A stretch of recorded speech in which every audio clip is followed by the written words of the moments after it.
j'ai bugué, donc j'avais coupé. Donc pour le dernier exemple, on repart sur, il faut trouver la bonne identité aérodynamique, hein. Donc ds égale. Donc ds égale, donc nous ce qu'on veut c'est, on a une isochore, donc on va essayer de prendre celle où il y a dv qui intervient, donc du sur t plus pdv sur t.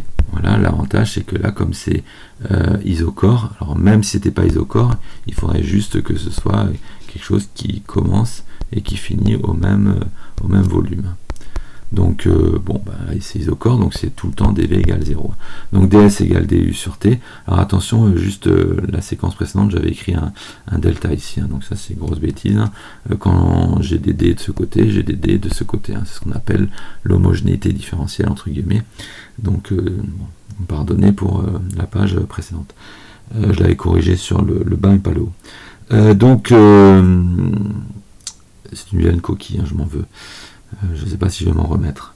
Donc ds égale, donc là je corrige, je remplace pardon, du, donc du égale nr sur gamma moins 1 dt, donc j'ai ds égale nr sur gamma moins 1 dt sur t, et donc j'ai plus qu'à intégrer, donc on arrive rapidement à delta s égale nr sur gamma moins 1 ln de T1 sur T0. À nouveau, comme on a un gaz parfait, le rapport, on a T1 égale P1 V1 sur NR, mais si on divise par la même chose en 0, on a cette égalité-là.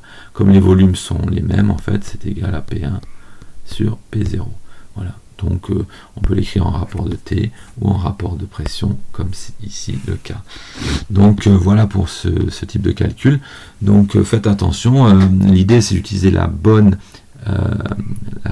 identité aérodynamique, hein, celle qui nous arrange, ou alors de se rattraper après en faisant des modifications a posteriori, comme ici on l'a obtenu en T, on le veut en P, on y arrive facilement. Attention à ne pas mélanger les deltas et les D, hein. On peut faire des coquilles d'écriture, mais en revanche, pas de logique. Hein. À la fin, on doit retomber sur nos pattes. Donc ici, ds égale donc nr sur gamma moins 1 dt sur t, et on intègre delta s, et donc la différence des logarithmes ou le logarithme des rapports.